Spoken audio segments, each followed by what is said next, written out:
Oh, and ready to go. Sorry about that. If you've been watching Moodle, you'll realise that there's been a general panic both on my part and on some of your parts, not surprisingly, about the group work. For most of you who are watching this are flex students, because the rest of you who are on-campus students are probably attending the physical lectures. So I am aware of the confusion that's been caused, and just in case you don't realise, we're actually running two parallel courses here that are almost identical, and that is part of the source of the confusion, both for me and for you. For me, I'm having to update two Moodle websites slightly differently simultaneously, and it gets very confusing. Have I said this on this one? Has I said it on that one? So apologies, will be the last semester in which this particular confusion occurs. But hopefully the group work will be a little bit less horrific than what this graphic illustrates. Anyway, don't stress, get in touch with me if there's any confusion left. I hope I've cleared it up now and got rid of some of the glitches on the Moodle website, and we can move forward. The first topic's up and running now, and you can start posting anytime you feel like. I thought I'd put it up early. The earlier we get going with it, the earlier you can get feedback, which I like to call feed forward in this case, because it's the kind of feedback you can use going forward into the semester. I'll flick through all this because it isn't really relevant for you guys, and I'll go straight to the relatively juicy bit. So we're talking about perceiving ourselves and others, and the whole concept of the self-concept. Self-concept consists of self-beliefs and self-evaluations. How do I feel about myself? Who am I? And I talked in previous lectures, and I want to keep on talking about it, about how you as a manager, or as a future manager, how your expectations, what's in your head, actually somehow mysteriously transmits itself to your employees and impacts on reality. So your view of the world does partly shape reality. It's not in totally mysterious, hocus-pocus, Harry Potter style way, but it is through the way that your expectations about the world impact on how the world ends up behaving, particularly when you're in a position of power.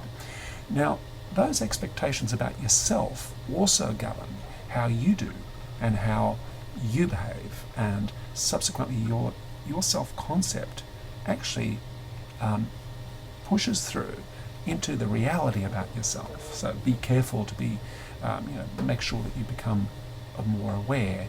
Now, the whole issue of self-concept is quite important in terms of the workplace and in terms of your own life, both life and work, because these issues do relate very closely to issues of well-being as well as behaviour and performance within the workplace. I'll just give a couple of examples. The complexity of your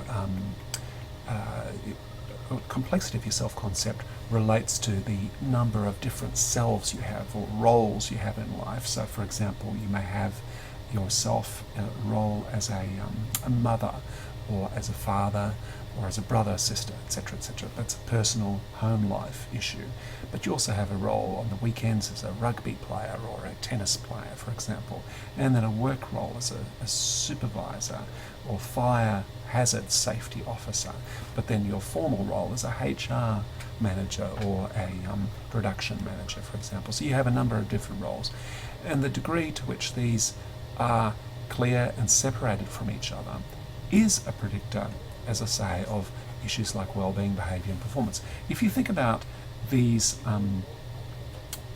roles or types of selves as being like legs, if one of those legs gets chopped off, then you're still able to stand on several other legs, so to speak.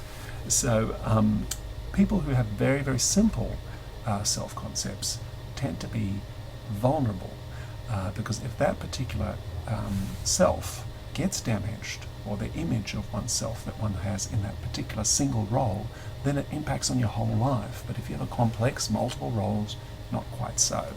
Clarity, which increases with age, and over time it relates to how degree to which something is clear, internally consistent and well understood by the self, and it's also important towards issues like well-being and performance. And consistency, the degree to which aspects of your personality transmit nice and smoothly across to these different roles. So if you consider yourself a person of high integrity, and that integrity transmits into your role as a mum or family member, as well as your work roles, that also tends to lead to these positive outcomes. We'll talk briefly about some of these issues in relation to self-enhancement, self-verification, etc., etc. I'll just quickly zoom in. Self-enhancement, we engage in it. All of us do, to a greater or lesser extent. And this issue of self-enhancement is about, attribution of success and failure, sense to which we control the world, sense to which we are in charge of our own destiny, and sense to which we've achieved something and are successful in that destiny. And we tend to overestimate and have a better opinion of ourselves than probably reality supports. Having this positive self-view does have some positive impacts on physical and psychological health. So we do tend to find, depressingly, that depressive people tend to have more accurate self-views than non-depressives or normal people. It's kind of annoying, bothersome, but true that depressive people are more accurate and better at understanding themselves than the rest of us do. Self-verification, this issue whereby we go out and collect data that tells us what we want to hear. And remember, I talked last time about the self-confirmatory biases. It tends to reduce our interaction or willingness to interact with people who disagree with our core self-beliefs. And this process tends to stabilise our self-concept. We engage in self-evaluation, and I just want to introduce these three terms here. Self-esteem, you've probably heard of. It relates to the esteem with which you hold yourself. And it means that if you have a higher self-esteem, you're less influenced by outside negative forces. Self-efficacy relates to the ability that one feels one can actually do something. And it leads to greater motivation, belief in one's ability, and clearer role perceptions. Internal locus of control relates to a very, very key issue in psychology, which is control. The degree to which you feel in control of things, for example, as a manager, relates to issues like self-evaluation, higher self-evaluations, a greater self-esteem, but also leads to some interesting side effects like better health. So managers in positions of power quite commonly work very large hours, like 50, 60 hours, and tend to suffer relatively few side effects from doing that relative to blue-collar workers who work 40, 50, 60 hours and tend to suffer quite significant negative health side effects from that. And that relates to a sense of locus of control or location of control. If you have a very high internal location of control, it tends to buffer you against the stress within the workplace. The social self is the degree to which we create our self-identity by reference to the social groups to which we belong, as well as the groups to which we don't belong. So, Manchester United versus Manchester City, or a City supporter versus a Man U supporter. So we identify with groups that support self-enhancement, and we define ourselves by the groups to which we belong or have an emotional attachment to. Now, perception. We tend to think of perception in very naive terms. What we see, we believe. What we hear, we believe, at least initially, before we start to. But certainly our sight and our hearing and our smell, we trust those inputs quite well, even though we shouldn't. I won't make too big a deal of this, except to say that I'll just give you one quick example of a quick experiment you can do at home just to, prick your confidence that perception isn't quite all what it seems. Play a single note on an electric piano or something similar that plays a single note again and again. And if you play it enough times in a row, bang, bang, bang, bang, bang, bang, bang, see each time the same note consistently. So it shouldn't go bang, bang, bang, bang, bang, but just bang, bang, bang, bang, you'll find that that note after a short period will change. Even though it's objectively the same, you'll perceive it as differently, because the human perceptual system has this need to change things. In terms of the way we perceive things also, we have this very strong habit to engage in categorical thinking, organising ideas into preconceived categories, black versus white versus middle class. Even though most people are brownish and not black or white, they reach a certain point of tan and suddenly they're black, or they reach a certain point of pinkness and suddenly they're white. We tend to break the world up into categories in our perception, and we engage what are called mental models or schema to organise information in our mind. And they can be schema about visual data, but they can also be schema about things like a road structure. And I give this example here of roads in St Andrews. I did my Masters in St Andrews in Scotland, and those roads are actually shaped in the main roads that run parallel are actually not really parallel, but pointing towards the sea in an arrow-like shape. And I'd been living there for over a year before I realised this, because the schema we have about roads that are running roughly that way is that they're parallel. And we see that very persistently in our mind because that's the schema we have for roads, city roads. But in fact, it took me such a long time to realise that North Road and South Road at a certain point became the same road in St Andrews. Great example of how persistent and powerful this schema can be in organising images. We'll move on, and I will move on. So the human brain has a need for this kind of coherence, and as I say, it has a kind of need for change. If a particular stimuli hits one of our sensory faculties and doesn't change, it will disappear. We ignore things that are the same.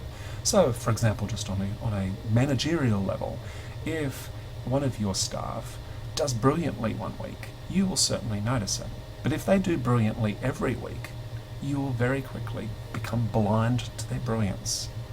It's a very good side of human nature, but it's also a very bad side, as you can imagine in that case, where you become complacent about how nice your wife is, or your husband, or your mum, or your staff, in the case of management. All right, I just wanted to also talk about some of these biases. The textbook talks about these at length, so we'll quickly skip through them, but they're worth looking at. Attribution bias. Haider in the 1950s decided or described humans as being naive psychologists, not trained psychologists, but, people aspiring in the way they thought to making deductions about the world.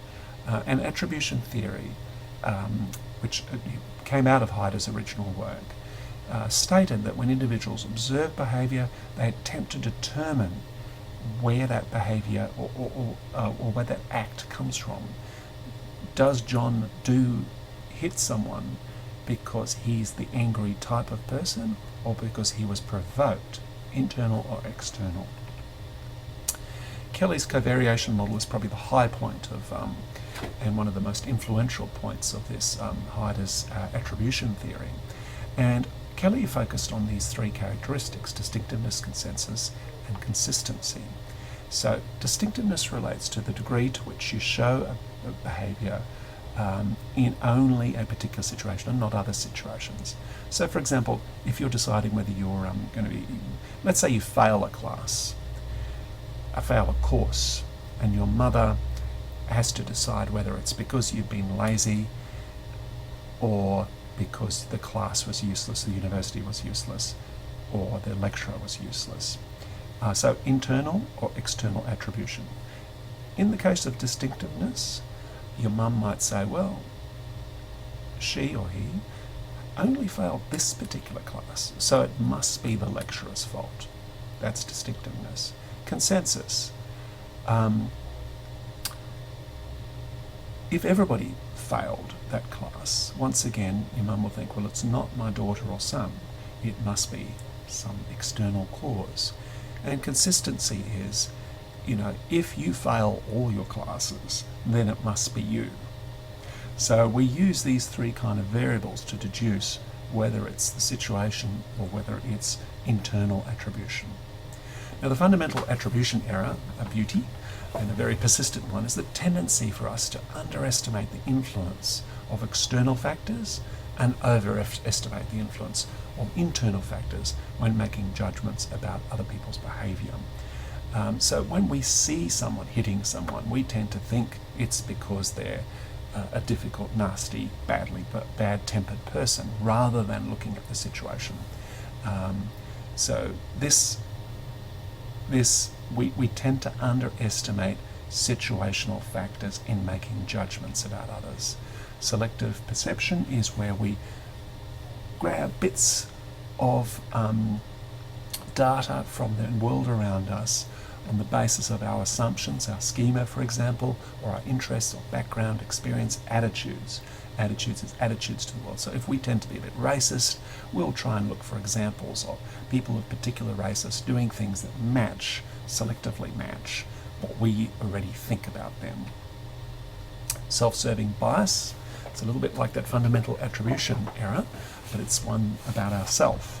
So it's the tendency for individuals to attribute their own success to internal factors while putting the blame for failures on external factors. So when we do well in a class, we tend to think we're brilliant, and when we do badly, we tend to think the lecturer's a useless lecturer.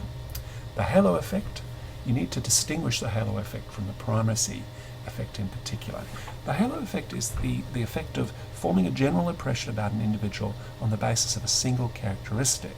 So if a person is charmingly beautiful, we then tend to think they're moral, good leaders, interesting, creative, simply on the basis of one aspect. That's the halo effect. The primacy effect's a little bit different. Primacy effect is a bit similar. We remember and form opinions on the basis of the first received information. So if the very first impression we get is someone picking their nose, then we tend to interpret everything else on the basis of that primacy effect, or we certainly remember that initial incident more. Recency effect, we tend to remember also the last bit of information we receive about a person, so a recent impression of that person. Stereotyping, we judge someone on the basis of their group membership, and you pretty much know what that one means. Contrast effects, if we're faced with 50 useless staff members in our particular division who are all a bit lazy and slack, and one of them is half decent, by contrast that person will be lifted up and suddenly look really fabulous. Self-fulfilling prophecy effects, we've talked a little bit about that in relation to the Pygmalion effect, but these self-fulfilling prophecies about staff, for example, are strongest early on in a relationship. So, in the early days when you've got a new staff member, it tends to have the longest impact. So as time goes on, the self-fulfilling prophecy weakens. If other people agree with you about that particular person, so a group of you think the same thing, prophesize the same thing, it will be stronger. And also, unfortunately, when you have bad expectations about someone as opposed to high expectations, great expectations, that will have a stronger impact. The self-fulfilling prophecy will be stronger. So it's important as managers to adopt a positive expectations towards staff rather than negative.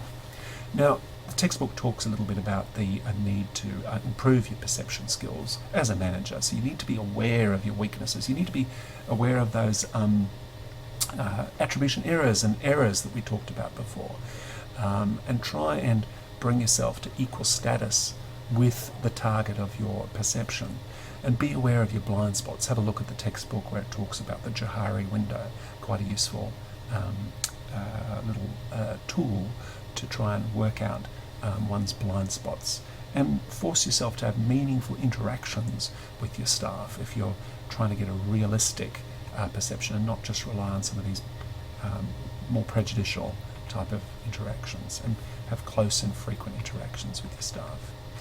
And the textbook talks repeatedly about the need to develop a global mindset and to interrogate your own values and beliefs and value systems, because we do all suffer from very local, parochial mindsets and it's very difficult for us to overcome them. Typical example of the toilet roll being one particular way hung up is the right way. That's the way you always do it.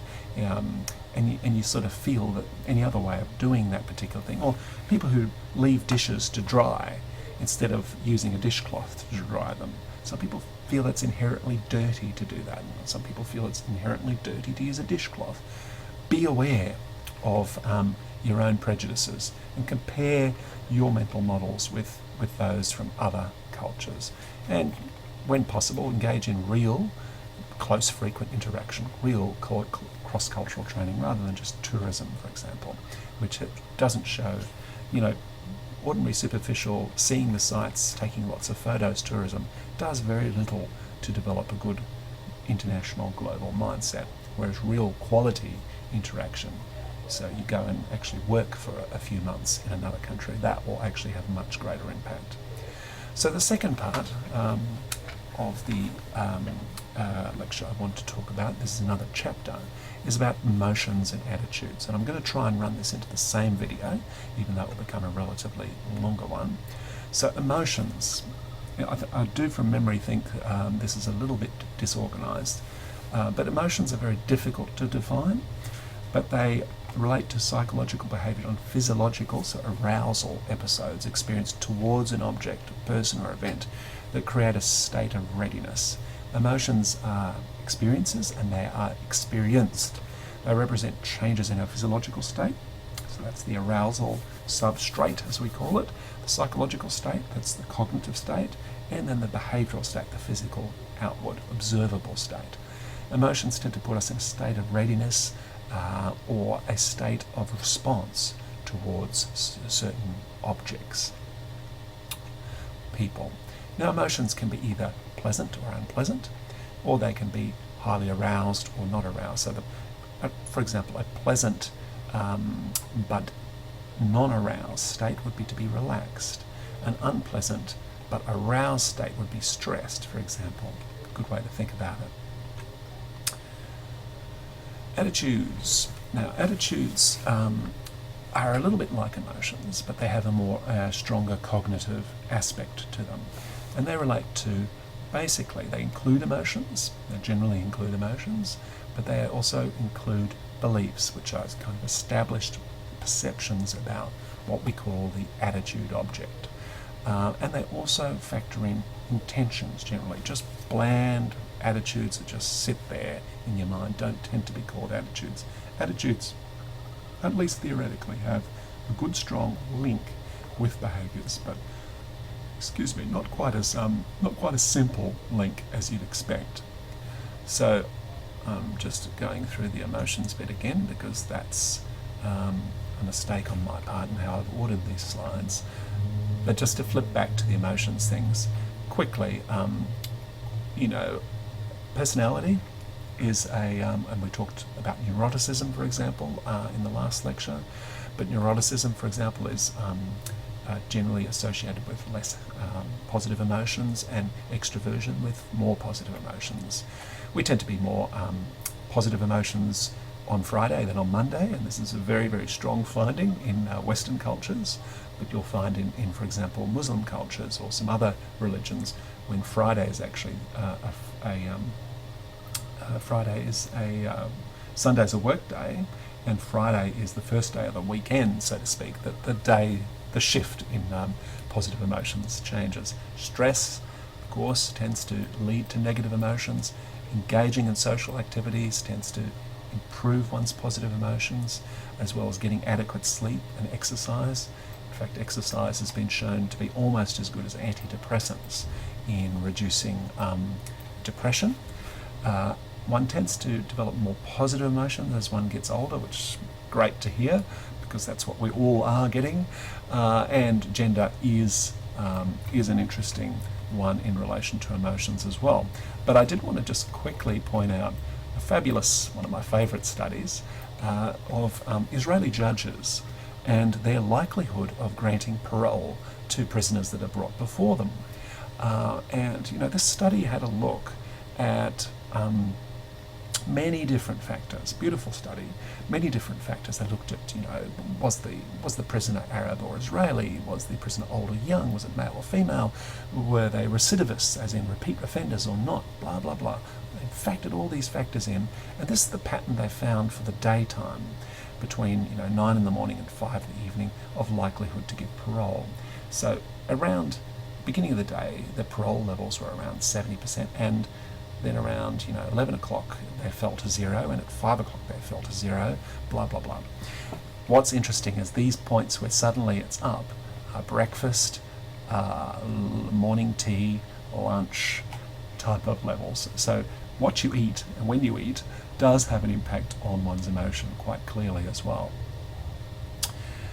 And of course, society, situations and organisations, context tends to decide what emotions get expressed. Australians, for example, will sing and chant, but only with alcohol present or in a stadium, for example. Have a look at the textbook on emotional labour. It's something I don't really want to talk about here, and I probably will talk about again. But emotional labour is something that's a very interesting component of emotions within the workplace.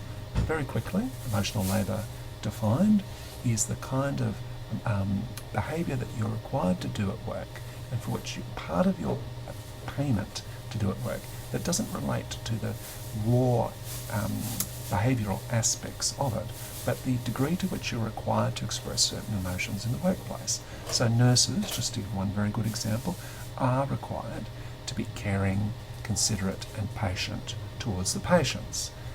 That's the emotional labour component of their work, and then of course there's the technical aspect to their work as well. Positivity offset, just quickly defined, is most people interpret neutral in life, that middle ground between being bored and excited and relaxed and happy, that sort of middle level, as being a positive emotion. So we tend to push it in the positive direction. Humans are great optimists in a lot of ways. And I'll just skip through that bit. Now, I do want to urge you also to have a look at cognitive dissonance. See if I can just play a little bit of this. Psychological story, decision making, doesn't end, however, when a decision has it's been made. Playing The loud act of enough. making So I'll talk over the top of it. and this tension makes us And uncomfortable enough. so We're cognitive motivated dissonance, to I actually reduce did my it in a number of PhD ways. about this, We may change is the way we think about the something that decision. was developed We're trying to originally change how by others Leon think about it Festinger so that they can as a support our concept, and he decisions. looked at Or we may change occasions some where aspects of our we do behavior things so that our we do not decisions agree seem more with. in character So with our us. attitudes and behaviours, words, those moments try when to they reduce do the not dissonance coincide between how we nicely, think we should act and how we where we're actually act. induced By changing one to or the behave other. in ways that we don't necessarily believe in. And he ran this In the experiment, mid-fifties, which you see on the Leon screen here, where the Festinger and his person was colleague asked to do Darrell an incredibly boring conducted a job, classic and they were experiment paid then to which lie used to about it engage to in one of their very fellow boring students and tell them that it was Students were then good. given a So they were request and encouraged to be what best hypocritical suited or lie.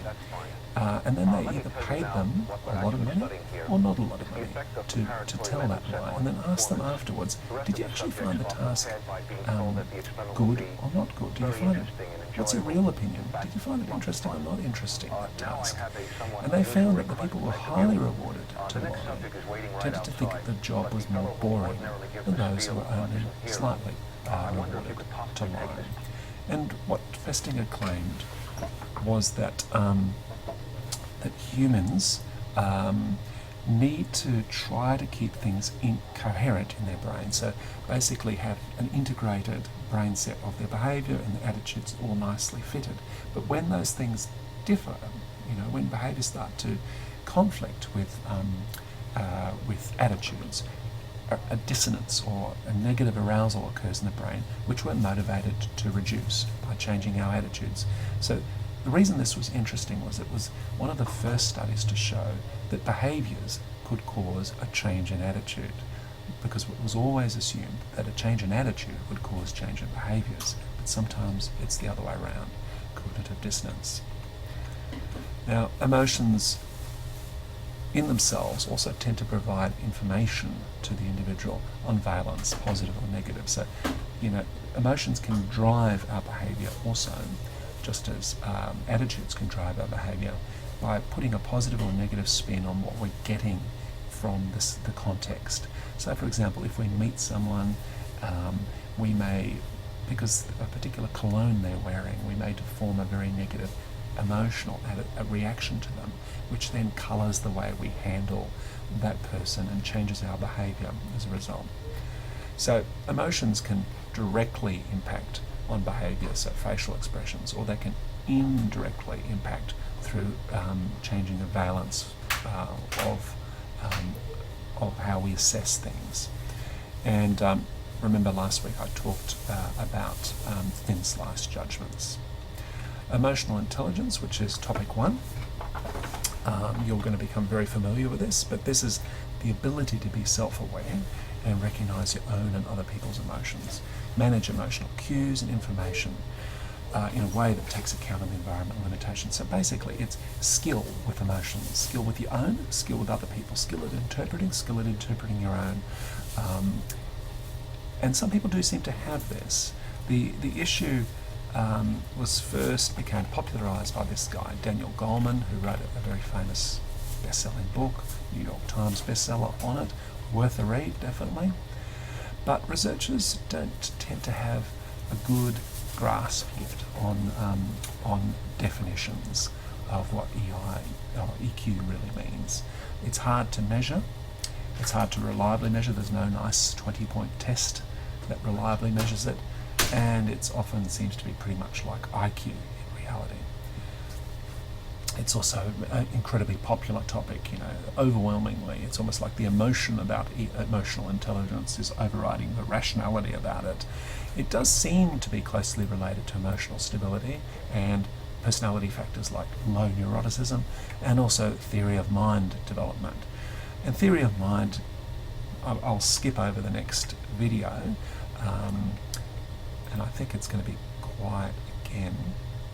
Sister, where did you put that ball? I don't know, you have to find it. Possibly it is playing in the background. So I better not risk that by, maybe I can play that with no voice. So, children, hopefully you'll have heard me over the background of the other one, I suspect not.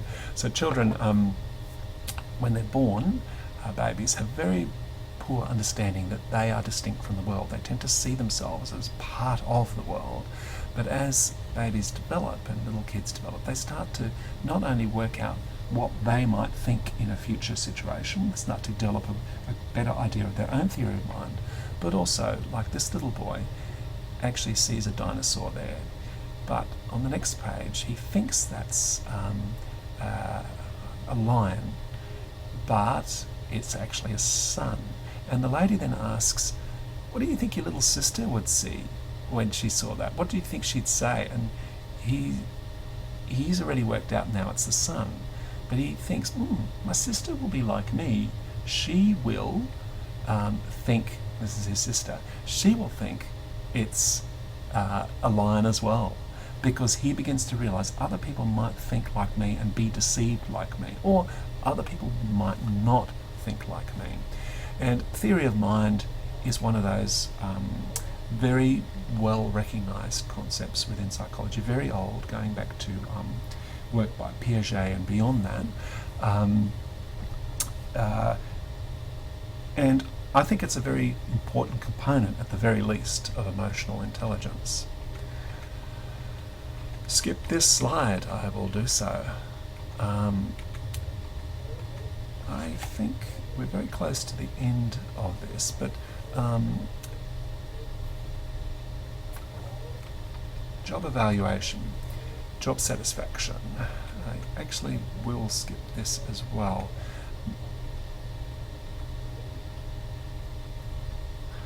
Except to say, that job satisfaction, it's increasingly, and the reason I'm getting a little bit confused here is because I'm not sure whether I'm skipping ahead here or not. But suffice to say that we will be talking heavily about job satisfaction, and the textbook will be talking about it. Because whereas in the old days, where you had to be extremely grateful to have a job. Your boss had absolute power. Your options were very, very low. Now, that isn't the case. We do have options, even in a relatively high unemployment market like Australia is at the moment. There are chances to get out of your current job and get into another job. So the issue of job satisfaction is very important. However, as this slide does point out, unhappy workers can still persist at jobs even after they become quite unhappy. And while there is a correlation between happiness, job satisfaction and productivity, unhappy workers are still there and they're still quite effective. As a manager, you can't assume just because someone doesn't leave that your workers are optimally happy or working at their optimum. But the service profit chain model, which I want to just quickly highlight, points out that job satisfaction, employee satisfaction, forms a very important part of revenue and profit growth, because when employees are satisfied, they stay and they're more productive and they provide better service for the clients, and the clients are happy and the clients are more loyal. We talked before, just very briefly, about emotional labour, and this is one of the cases where it works. So when employees are happy, they're more willing to give of themselves beyond just the plain job description to the implicit job description, which contains those elements of unspoken emotional labour that you're required to do, to be nice to your fellow staff, to be nice to your clients, and that flows through in the service profit chain through to these positive bottom line effects. So this particular focus takes an unusual, by traditional standards, employees first, customers second model, but for a good reason, that the result does flow through to profit. So organisational commitment includes this emotional or affect and emotion, basically the same word, contains this affective component and this continuous component. Continuous relates to the willingness to stay, and that can include calculative attachment, so not emotional attachment, but you stay because it's too costly to try and get another job elsewhere. So affect is related to issues like motivation, OCBs, organisational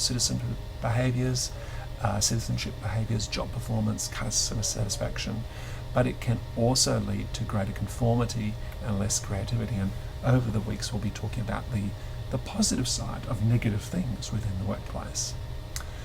Continuance, this calculative continuance can be dysfunctional and lead to lower performance, less OCBs. You're only sticking at it because, the pay packet and you can't be bothered to leave. You can build this effective commitment at a workplace level by, applying humanitarian values and supporting employee wellbeing programs, sharing values and trying to create shared values, and being honest and open in how you express the firm's position. And also by proving yourself deserving of trust, for example, by offering job security to staff and demonstrating that you're not just all talk, and keeping employees involved and part of the process, which is also part of this communication component, or what we call employee voice. All right. We'll also be talking about decision making in time to come, and this issue of decision making. I'm just checking where we're at because we are making this quite a long video.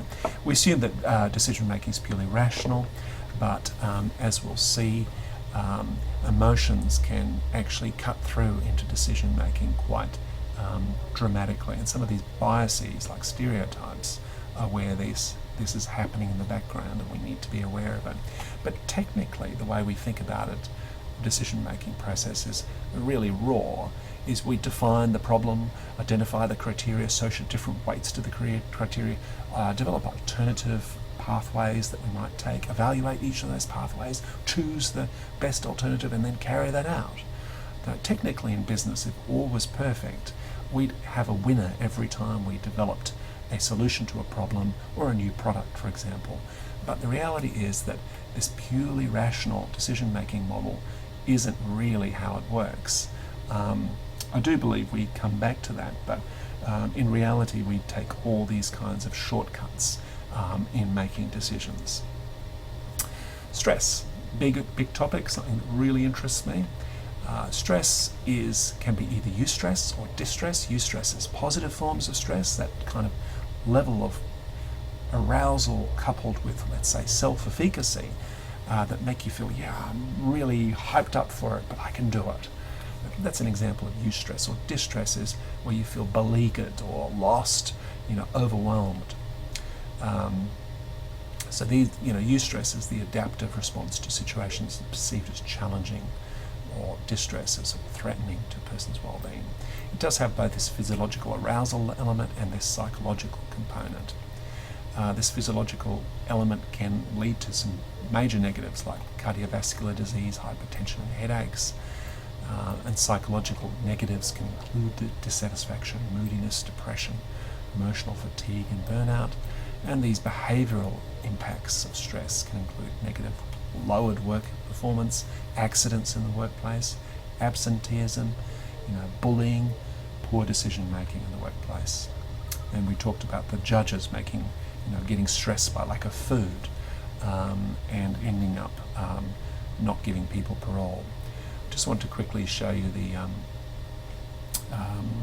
general adaptation syndrome, or GAS, developed by Selye, and he claimed that these stresses would follow a particular pattern whereby initially we were alarmed. It's almost like what I've talked about previously, where you need a certain level of arousal to react, and at a certain point resistance kicks in, and if you can't resist any longer and the stress goes on and on, you end up becoming exhausted. So what are stresses? Stresses in the workplace can include harassment and incivility. Incivility is not polite, not being cooperative, not being helpful. And harassment relates to repeated hostile or unwanted conduct. It includes sexual harassment, verbal harassment, physical harassment. It can also be work overload. Having anything over 48 hours is considered to be a stressor, significant stressor. Work intensity, which relates to the degree to which you're being pressured. It's generally measured by an item. I always feel stressed or pushed for time. If people answer yes to that question, they tend to be suffering from work intensity. It can be driven by unrealistic management expectations or a workplace culture which is work, work, work. Lack of control, I talked about how important that was for stress. Individual differences in this area can include, workaholism, which is characterised by a high degree of work involvement, high drive, but not necessarily high enjoyment of work. I'm a workaholic, but I'm a happy one.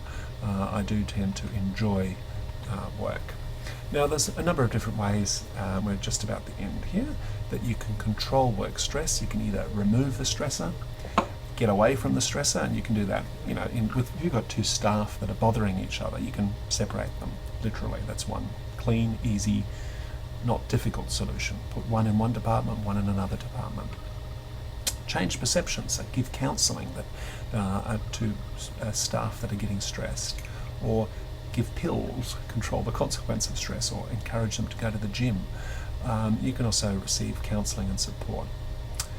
And that's it. I'm sorry it's so long, but effectively 2 lectures in one this week. Remember to stay in touch, any problems, and I imagine you guys have been having a few, and that's partly caused by me in relation to the Moodle site problems. I hope they're ironed out pretty much now. There always will be a few more, and please do bring them to my attention. Thanks very much.